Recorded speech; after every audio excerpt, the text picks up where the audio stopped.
What's going on, guys? Geektastic Duo here, along with a special guest, Mr. Brian Shearer. Brian, take it away. Tell us a little bit about yourself and tell us about this awesome Gunship Thunderpunch book that I know people are waiting for. Well, this is my second time here.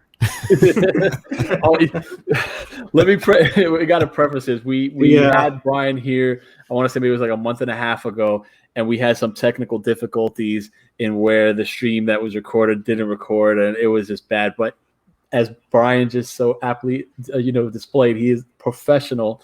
He is back, and he's here just to let everyone know more about his amazing new book. Thank you for agreeing to do this again. I mean, it really means a lot. Like, you could have said, "No, man, I did it once, whatever." It's but no, you were really cool about it, and we really appreciate it. Brian, thanks. Happy to do it. So yeah, I mean, I've been working in comics for a long time, and working on titles like G.I. Joe and Transformers, and I grew up on those. So yeah. So this is my when I did this Indiegogo last year, and it's getting ready to fulfill. It's actually the digital issue should go out, I'm hoping this weekend. I'm waiting for the person who lays out the pages to send the PDF back to me. So nice. So yeah, this is my kind of love letter to transforming giant robot stories, and it's a story about a mother whose son gets abducted by Martians, and her only hope to save him is to recruit the help of one of her patients, who is a inmate who is in prison because he stole a gunship. And what she doesn't realize is that the gunship is sentient and alive. So that's kind of where it all starts. And this is the first. I've planned it out as a trilogy, so this is part one. And this is volume one. Yeah. So this will be volume one. It ends on a cliffhanger, and the book two will pick up with action and adventure and all that good stuff. Yeah, right. I mean, from a guy who does Transformers and G.I. Joe, you're fitting right into a familiar playground here with with Gunship Thunderpunch. And here's the thing: we all love big robots. We all love a lot of these type of storylines, and a lot of time, for the most part, the story falls flat. It's almost like it's hard to get the story pushing. It's hard to feel like we're going to new depths here, but from what you introduced with the main character and I think the doctor, we got Martians here kidnapping a son. We have a convict that kind of knows about the whole, I guess, sentient ship. So you got a lot. I mean, for a trilogy, you already flicked my radar already with just the intro. Well, I was going to do the whole story in one book. That was the original plan, and I had said it was going to be 64 pages. And when I started writing it, I was like, I can't do this in 64 pages. That's ridiculous. So, and actually, it's listed as 64 on the Indiegogo site, but it's the story count ended up being 76. Nice. Oh wow! So, and then there's a fan art section. That was one of the stretch goals. I'd have quite a few people sending in fan art. So there's a fan art section in the back. Beautiful. And so people are getting more than what I said you're getting. So I hope people are happy with that, and I'm looking forward to getting it done and getting it shipped. So in the middle of I'd planned on having a big shipping party and having all my friends over, but that right now, so it's just going to be me putting things in a. One question in regards to that, because a lot of people don't know, right? I mean, Brian is a family man, right? Yeah. So with the quarantine, I mean, it's already shipped, right, to print, or it already went to? No, the file is being put together. It should go to print this coming week, and so digital copy should go out. Has there been a major delay because of COVID, or not with printing? My printer is still open. They do a lot of work. They're deemed an essential business because the government is one of their clients. So they're full steam ahead. Turnaround time, they said, is 10 to 12 days still. So it's not going to be a big. I made a good call in choosing that printer and not Print Ninja, who prints in China. No. That would have took a while. That might even came back with some. And I will say, I've always been happy with. I've used Print Ninja in the past, and they're great. And they know what they're doing, but it is such even by. On a normal world, it still takes 5 or 6 weeks in transit. It's a long time, and this turnaround there in Nashville, turning around, and get it out. Well, I'm glad that there's been no major delays, and I'm also glad that you and your family are safe and you're healthy and everything is good. Yeah, we're doing good. We're we're all a little stir crazy, but that's all right. Yeah. It's been a nice day. We were outside in the yard today, so yeah. Now with the stir crazy and cabin fever and all that. So the reason why I bring up the production is because I'm doing a book with my guy Sebastian Navas. We're doing Galactic Rodents of Mayhem, and right now, I mean, we're in production. You finished production. Now it's about getting it printed, which is great. So now, if let's just say you haven't finished production, how would your page output be, considering what was going on for people? Just for people to understand, if you have if you back the crowdfunding book and the artist is a family man and he's it's always a struggle. But I mean, I'm fortunate in that art is my day job. So with this, I was able to really put a lot of time into it. So I wasn't juggling a lot of things. But with everybody being home now, right? And for me, it's weird because it's more. Because I'm trying to get I'm catching up on commissions and things. And the thing that I've noticed, it's just a weird vibe that throws you off, right? Because all of a sudden my wife is working at home and the schedule with my son has changed and we're having to do some homeschooling stuff. And it's just like, I had the same amount of time, but mentally it was just it's a very weird place to be. And you can't get in the headspace, right? To like focus optimally on Gunship Thunderpunch, if that was the case. But guys, he finished the book. If we look at the campaign, it's closed. But the good news is, if you didn't get on board, you do have a second campaign lined up for volume 2. Yeah, there'll be. I'll have some. I'm printing extra copies so that on the next one of the tiers on the next campaign will be to catch up. Yeah, this book and that one, and then at the end, I mean, eventually I'll probably look at doing a collected special all-in-one another thing. So there'll be multiple opportunities to get on board. Excellent. So unfortunately, I missed the window, but you did say to get an extra copies. I don't have to wait for the second campaign, right? We could do a little I'll PayPal you, put my little address in, so I could be included, right? Because I can't wait any longer. I'll get you a copy. I've got a list of a few people that were for various reasons couldn't get in, so I'm like, don't worry, I'll in that list, please. I got mine in, so I'm good to go. Yeah, so when we did the initial video, I'm telling you, we went over the pages, we went over some of the artwork, and I'm going to scroll down so we can see some of the sequentials here. And I was, oh my gosh.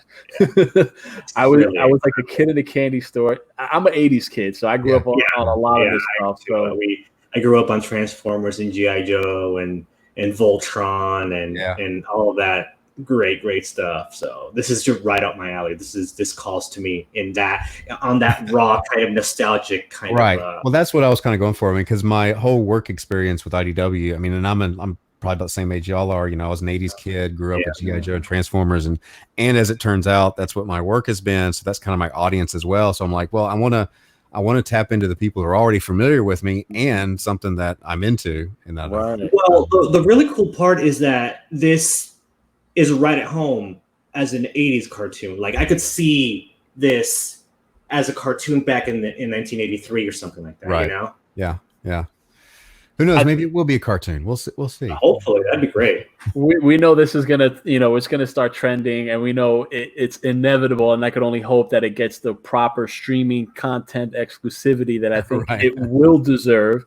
And I think, and I'm gonna say something because you're tapping into a market. And me with Galactic Rodents of Mayhem, I feel like us as 80s kids, right? I feel like there's a part of the market that's almost like, have we been neglected almost? I mean, when I think of some of the new content that comes out, it's almost hard to find, like, listen, you could create some of this content, but still make it familiar yet fresh, where it doesn't seem like, oh, this is just another Transformer. Well, the thing is, though, like, with this project and with Galactic Rodents of Mayhem, and I've seen a couple of other new books pop up on Indiegogo that there's this new one called. Look at that cover, awesome. I don't remember the name of it right now, but it harkens back to like very He-Man kind of vibe to it. There's a demand for this type of nostalgia. A lot of it is coming out again. A lot of stuff inspired by the 80s is happening now. So that's pretty. Well, most of Brian just in that renaissance. Yeah, most of the stuff that we've had, I think, as 80s kids, is that they've just rehashing and rebooting all the same old stuff. instead of making new things in that same. Don't get me started on. Thank you. And or that's just terrible. The thing is, it's a reboot and it's a rehash, but it comes across as lazy. There's no originality. There's no way. Okay, we got this familiarity here, but how could we flip it on its head? How can we still bring original fans back? It's almost like they neglected the original fans and they're piggybacking on the banner just to bring in their kids into this. But if you don't got the parents into it as well, I mean, are you going to show that to your kids? Like, so that's why this will kind of scratch that itch a bit. Oh man, if it will, I think it definitely will. I don't doubt that it will. I don't doubt that it will scratch that itch. Yeah, and I think once people have the book and they read it, it's different because like you can give us a pitch, right, and we can be all for it, right. But until we got the book in our hands and we've digested that first, chapter or that first volume, or until we got a snippet or a taste of it, there's no way to know, right? But this is going to just quantify our excitement. And I think if you look at the artwork, and he's a savvy vet. He worked with IDW, he worked with G.I. Joe's Transformers, and he's channeling all that nostalgia energy into Gunship Thunderpunch. And I think, tell me I know what the influence is, but the title, did you have something in your mind with the sentient kind of robot, and then Gunship Thunderpunch came in? Like, how did the name come about? The name came about. I had originally, the gunship had always been there. I had called it something else, and I was pitching it when I was talking to a couple friends, Elliot and Doug, and we were kind of hashing it about, and the consensus was that my original name didn't have, it needed a punch, right? It needed to be something. So over the course of you just added the punch in there. So I can't remember who said it initially. It might have been Doug or something. You're talking about these things, and then when that was thrown out, and then the conversation kept going, and I was like, no, I think that's it. Once you hear it, you're like, no, that's right. And so it was definitely it. I mean, the title is so important, and it's good to have people to soundboard that off and say, hey, here's the story idea. And they're like, okay, the story idea is good. Here's what I'm calling it. And they're like, nah. So it's good to have that. It doesn't really pop. You need something a little bit more. Spend a little time working out, talking with some people, get some feedback. Say, what do you think of this? What do you think of this? And then when it hits, you kind of Oh yeah. I almost want to say that Thunderpunch sounds like an ability that he has, or some kind of move that he has. Like right. He does some punching. I'm not going to lie. There is some punching, and we'll. In later issues, be capitalizing on the Thunder Punch concept. Right. Thunder Punch is so limited. He could go beyond the Thunder Punch, right? I mean, he's a gunship. He has other things he can do, and he's big. I got a question. Are there going to be kaijus, like giant monsters? There will be definitely. I have not worked out all of the monsters for the next, further issue 2 down the line. I do know there are other giant mechs like in this. Thing here. So, oh boy, that's gonna be cool to find out where he came from, right? Like his planet. Yeah, so he's the only sentient one, and so part of that is going to be as it goes on. Like this issue is here's the problem. You're getting to know the characters, you're seeing how they interact, and then by the end they're just getting into a lot of trouble. And then as it progresses, we're going to kind of address a little bit, and I do a little bit here, addressing the fact that he's alone and he knows it. He knows he's unique. So there's a couple little moments in there that I kind of like. What is his personality like? That's a good kind of like a teenage kind of era. He's not this wise old robot. He's kind of he can be a little bit sarcastic. He's a little independent. He might have some trust issues after being abandoned for 30 years in a junkyard. So where did you draw inspirations for his personality and the way he acts? Like, I want to say Hellboy, but I don't know if that's right. Not quite Hellboy. I'm trying to think of another character that would I don't know if I have one off the top of my head, but he's kind of the juxtaposition between the commanding officer who abandoned him and mutinied basically and stole the ship. He's kind of the polar opposite, because he's the commander's this grizzled, not cowardly, but super selfish criminal. Yeah. And he commanded this, and he's the total opposite of that. He's like, you're not the boss of me anymore, kind of thing. Gotcha. Yeah. Well, we see that he has some fear of zombies in this panel here. Well, he has been for 30 years. He's been sitting in the junkyard, just watching movies. He got a steady stream of movies and see. news. I really like that. That gives the robot personality. I love that he's just watching movies. That's great. Yeah, so that's all he could receive. You know, he's like downloading all this stuff the whole time when the commander thought he was just shut off. So exactly. So here's the thing. I might probably not even want to jump into spoilers, maybe just because I hate spoilers in general. But are we going to understand like him being grounded for 30 years? Is this something of a decision the robot made, or is he like rebelling against the? He thinks he left them there. He was abandoned, so there's some resentment there when he left me to the very first few pages. You know why? Okay. I mean, I could tell you, but I'll no. We'll leave that. No, but excellent. So okay, we have direction here. We're gonna have some character with the main robot here. We're seeing the relationship with the grizzled convict. Tell me more about the Martians. Where do these Martians come into play, right? Because you'll have this stereotype of the Martians, the little green men, right? A little, big eyes. What's the deal with these Martians? How does it equate to Earth? And how did the doctor's child become involved in this, this piece? So the setting of and the backstory of the book is essentially that Martians have been underground in Mars the whole time, and as we're exploring, they're tunneling, and they find them, and humanity is they're rejoicing because they found that alien life, but the Martians are basically xenophobic. They didn't want to be found. And so that's where it's more like Sparta, right? Sparta and Athens and Greece, and they just attack. And so there's the beginning of this is kind of a flashback, and it's to the war. And so after the main war, things have kind of settled down, and humans have kind of populated the moon, and so they're it's a little bit of future, and things are kind of. I love those stories. I love those stories where they populate the moon and stuff. Island had a story like that. I can't even remember. There's the moon is a harsh mistress. Was that the one? There's like the story where there's colonizing the moon and this whole thing. Robert Hyland. I love stories like that. You're going there, man. He's hitting it.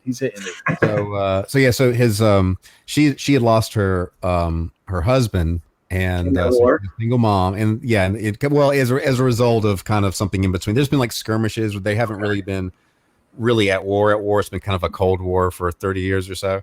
But her son was visiting her parents on the moon, and on the shuttle on the way back, the Martians decide to just kidnap this entire ship, and so he was on the shuttle that the Martians took. Her kind of, she's lost everything at this point, which is her desperate move she knows that this guy knows where a ship is and she needs a ship. And how old is the son? He is 11.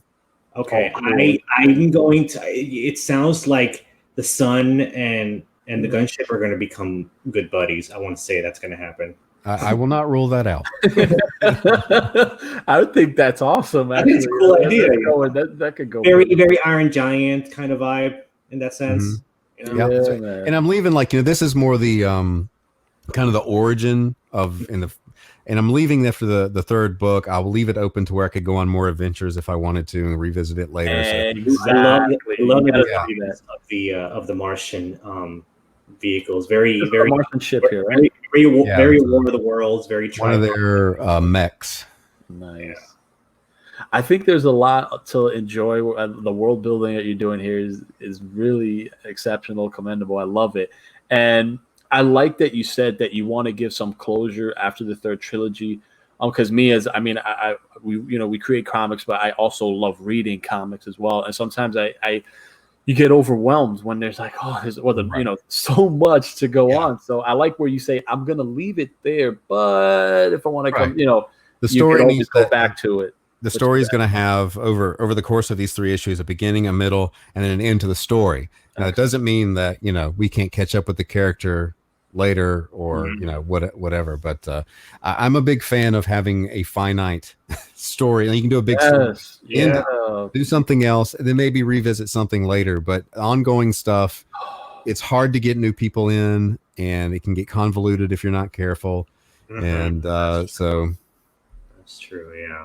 You're on the right path, guys. Definitely check this out for sure, and we're definitely looking forward to the next campaign. And would that be this year or next year? I am shooting for summer. I'm not going to do. I'm not setting it up until I get this one fulfilled. I have to get this in everybody's hands, and then once I see the light at the end of the tunnel with the shipping, I'm going to start putting together the next campain. I had the shipping is crazy, right? And you're shipping out 800 books. Are you doing that yourself, or you have a fulfillment? Yeah, I got to do it myself. Again, the aforementioned packing party that is now just he's like me. I'd rather do it myself. Yeah, no, he's like me. That office is now the shipping department. Well, packing and shipping. I've kind of psyched myself up because it's like, okay, 100 of them were digital orders, so I don't have to actually ship 800, and it's like 400 are just the book signed. So let's just sign the book and put it in. I can do that, right? Yeah. And then there's like original art and things, but that's where it gets complicated. But take your time, because it's oh my gosh, the fulfilling part. It's a good thing because people bought into that. So you got to get mentally ready because you don't want to make any mistakes with shipping and everything. But I think there's a real, and that you're doing it hands on. There's a real appreciation, for the backing and this crowdfunding. This is where everything comes together. And 800 is a lot of backers. That's pretty damn cool, man. So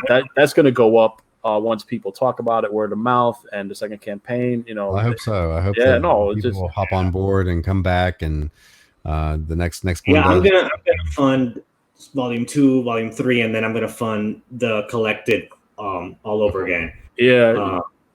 I really want to do a figure. I'm looking into that. So I've got some feelers out. I've got some people to talk to, and modelers and printers and stuff. If you could watch that with the second or third volume, that'd be really cool. For the figure, don't definitely feel out and everything.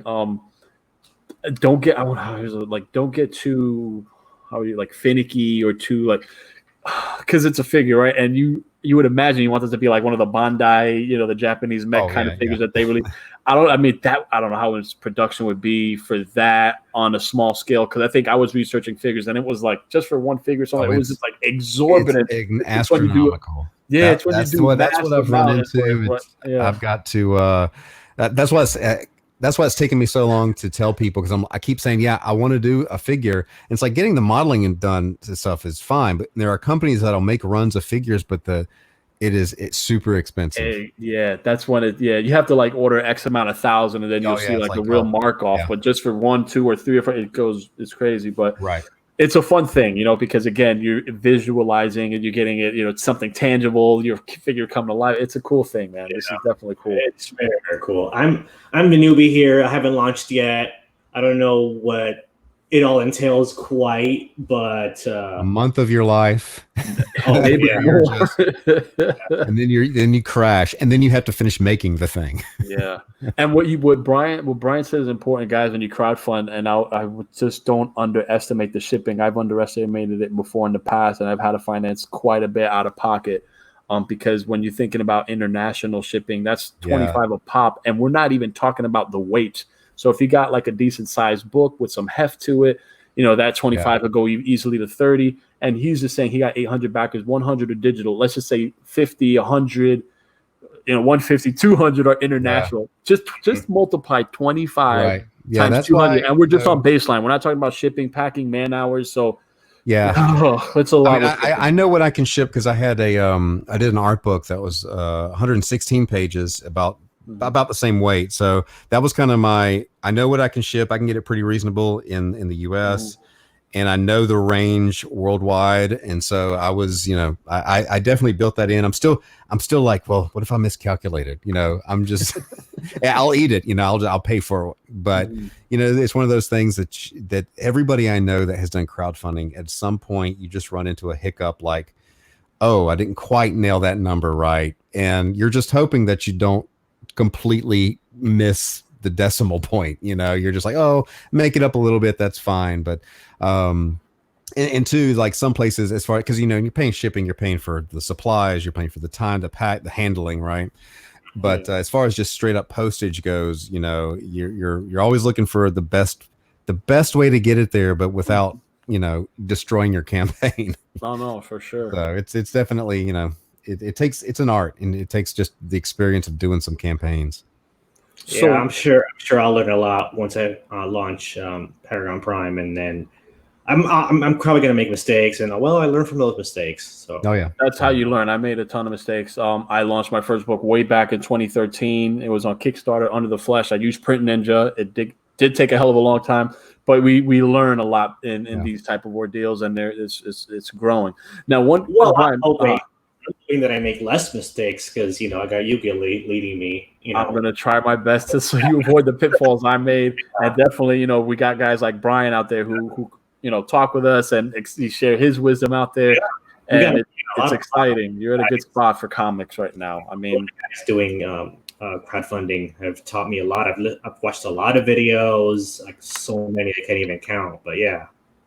And Brian, I think you have some crowdfunding videos, of like how to do, or I think I've got a few. I mean, this is my third campaign. I started with just a single floppy issue in 2015, and then I did the art book year before last, and so this was the biggest one. So I kind of built up. And I did that on purpose. Just I wanted to start with something small. Yeah. That's the way I'm doing it. That's the way. That's the smart thing to do, because you'll learn. So your margin for error is a much smaller financial mistakes at that level. You learn. That's what. So one thing, being that you work for IDW and you had quite a run with GI Joes and Transformers, I want to say that you kind of have a decent fan base that's kind of watching your next move. Yeah. With the Gunship Thunderpunch, how did you reach out to these fans that knew your work or followed you? Excited about Gunship Thunderpunch. That's a good question, because I would imagine you have kind of a built-in audience already. Yeah. I mean, most of my Twitter and Instagram and all the social media is the mix of Transformer and GI Joe fans for the most part. Awesome. And so when I was promoting, I would just post art from here and talk about it, and it didn't hurt. I was very fortunate to have built up that audience over a period of 6, 7, 8 years, and then I could tap into them with a project that kind of that they could easily resonate with. It's like easy, I think you did that accidentally. The way you put that together worked. Now here's one thing: you did work for IDW, and you have this awesome project with your connections in IDW. When the trilogy is finished, would you entertain the idea of kind of maybe pitching it to IDW to get it, more out there on a mainstream level? Or are you just self-publishing the whole way? It's just I haven't really got that far ahead. I mean, there's been one or two publishers that have mentioned not IDW. I probably wouldn't go to IDW just because of the rights that they take for anything they print. Ooh, no. So you want all the rights?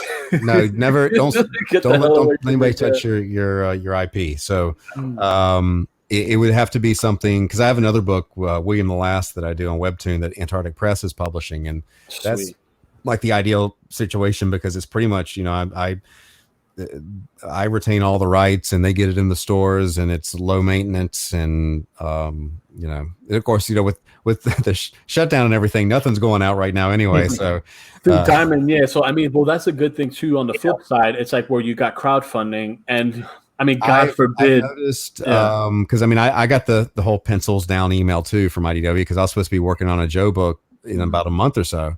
And so I got the email from the editor and says, hey, until it's on, everything is on hiatus until further notice. So the industry has shut down at this point. What hasn't shut down is crowdfunding. And one of the things I have noticed looking, I know I have a lot of artist friends now that were doing straight up work for companies, and they're kind of panicking now. And I'm like, well, I was very fortunate that I did what I did this last year, and it was the right timing. And this is why I'm a big proponent, and I have been for several years now, that if you can do your own book, you need to build up your audience and then pitch something to your audience through crowdfunding, because the whole the model of the traditional working for a company, that can be, as we've seen now, can be pulled out from under you like that. It's a prime example of why, indie comics are big right now, because of what's happening now with comics. It's the first time that a creator can we've got this perfect storm of tools, right? We got social media, so you can reach everybody, and now we've got crowdfunding, which we've had for 10 years, but it's only been in the last 2 years, I think, that fans as a whole have really said, we'll do this. We will buy books from here.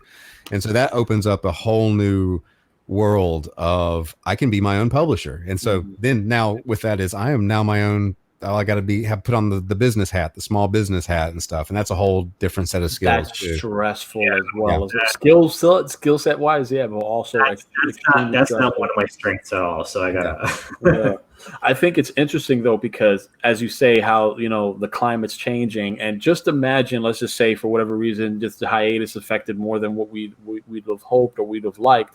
And we're seeing delays and everything. We're seeing cancellations. Or do you think that could lead into like maybe a crowdfunding? I don't know, like maybe all the creators, like they'll be like, as far as comics, the bandwidth will be so high, the volume, because now you have published creators that, things have shut down and they jump to crowdfunding, and now you got this surplus of books being crowdfunded, and it'll just maybe even be harder for guys like maybe me and Ron that don't have an established fan base yet to, like the competition is going to be like. It could. The only thing that would kind of stop that from happening all at once is it depends on how long the whole shutdown goes. It also depends on how quickly things can recover, and if how many comic shops are going to recover for being out of business. So we really don't know. And up front, there's a lot of creators that just don't have, they might have a project they're thinking about, but they don't have it ready to go. So what you're probably going to see is several months down the line, stuff start hitting, I would imagine. And good point too, because then I know there's some published creators that have launched stuff on Kickstarter and stuff and like never fulfilled, like ever. Yeah. And then we all know those people. Yes. Yeah. So now you bring a good point. So there's still the credibility and actually fulfilling on a project too. So that there's a lot that goes into this. Crowdfunding is not that simple. That's true. The other issue is for me, I kind of lost my day job. So right now I'm not working, and I was paying out of pocket for a lot of the work on Paragon Prime, and now that's kind of on hold. So There's a lot of variables at play when it comes to crowdfunding. You see artists as well, like they have schedules, but now it's just like, okay, well, I'm on hiatus. Should I work on this book? But let's say you start working on this book, next thing you know, the comic printers, everything's back. They're recovering, and now it's like, okay, now I got to abandon this project because I'm going back to work on this book, and now the people that funded that. So what'll happen is they'll hustle and put up something, and then it'll get funded, and then the industry comes back, and they never fulfill the thing. Yeah, and there's going to be a mix of people, right? There's all kinds of people that'll come in, and there'll be some of those people and there'll be people that take the opportunity. I hope that some of them do take the opportunity to kind of take their career in their own hands, so to speak. Yeah, and get out, make some new stuff. One thing I'm looking forward to is the stimulus check. That's going to help me out a lot. Well, we got the stimulus check, so hopefully for those who get it and you have a little money to spare, definitely look to crowdfunding. Definitely look to backing some of these projects that you have creators that were in the business. They're doing their own thing, like BRIAN SHEARER. It takes a lot to make a jump like that, but he cultivated a great audience, and he knows his audience, and he's giving them something they're going to absolutely adore. And I can't wait to get my hands on this book. Now, as I look at here, the signed comic here, how many pages is the first volume? Said around 70 something. 80? Yeah, it's 76 pages of story.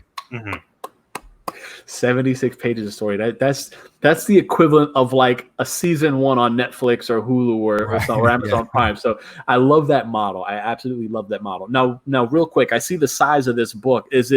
What are the proportions? Is it traditional comic book standard? Okay, traditional. Okay, cool. Guys, check out Gunship Thunderpunch. It's going to be amazing. And Brian, if you wouldn't mind, maybe in the future, once I've read the book, once Ron read it, maybe we could have a little spoiler rant after the dust settled and the readers have read it, so we're not going. We love that time, so we could just, because I know Ron will have questions. I know I will have questions. Sure. Yeah. One last question for you, Brian. Yeah. Are you planning any crossovers with any other creators? Not at the moment. I don't rule it out, but I'm so focused right now on just getting this thing done and out there, and then catching my breath and seeing what's next. I mean, I know what's next, the next book, but I have to keep my eye on this goal and then get it done before I start, because I'm juggling lots of things anyway. Yeah. But nothing definite yet. All right. Well, I'm really excited about this. Really, really excited. I can't wait. In a perfect world, we would all get the comics we crowdfunded all in a week, so we could all read them while we're on quarantine. It takes time, but it's worth it, because when you get an 80-something page book in your hands, I mean, granted, it's months, but you're communicating on social media with the creator. He's providing you updates. You get to find little juicy nuggets of video like this, and where we talk. I mean, it's a good thing about the crowdfunding. I've also noticed when you crowdfund a comic and you get it in the mail, it's different than just going to a comic book shop and getting the latest issue of a comic. It's special. Yeah. It means more. So you take your time and you read it and you dissect it and you enjoy it more, because you have to wait longer for it and you have to pay more money for it. So it's different in that way. Yeah, it's like, and I don't know how everybody else is. I assume everybody is like me when they buy something. If I don't hear anything for like a year or more, then you're like, what's going on, right? But a lot of times I back things in, I don't think about them again, and then all of a sudden it's Christmas in my mailbox. Yeah, that happens to me. I love that. That's the best thing when you just see a package and you're like, wait, what's this? Yeah, I don't know. You're like, oh yeah. Oh, it is the best feeling. I remember the day that my Earthworm Jim copy came. That was awesome. I got to give Doug TeNapel his props. It was well packaged. It was a hefty book. Well, yeah, it was amazing. You couldn't miss it. It was artwork on the outside of the shipping box and everything, and like show off. Brian, I would love to get to that level. I think. He's a role model, dude. He knows how to put together a whole product and experience of receiving the product. Yeah, but it takes, again, he got the funding to do that, and that was made for an unboxing videos. Yes, yeah. Yeah, but it was made for collectors too. I mean, that whole project was a collector's from open to the book itself was crafted. Yep. It's good, and guys, this just goes to show you that there's a lot of treasures out there in the world of crowdfunding for comics. There's a lot of gems out there. There's from creators that are known, from creators that are coming, burgeoning. There's a lot going on. Definitely take a look at GUNSHIP THUNDERPUNCH. Also check out Galactic Rodents of Mayhem if you haven't. BRIAN SHEARER, you are one hell of an amazing dude. Thank you for coming back on. We are looking forward to having you on again for the spoiler rant video. Sure, sounds good. I'll do that. Awesome. And Ron, any last questions? No, just thanks for having me. And everybody, your book is coming. It's digital stuff, like I said, hopefully going out this weekend. I'm waiting maybe in my email right now. I'm not sure, but it's round in the corner, and you keep an eye on your mailbox. Yeah, I definitely will. Guys, keep an eye on that mailbox. BRIAN SHEARER, GUNSHIP THUNDERPUNCH. It was an amazing, amazing time. Thank you so much. This has been the Geektastic Duo with some awesome crowdfunding comics. Till next time, guys, geek out. Geek out.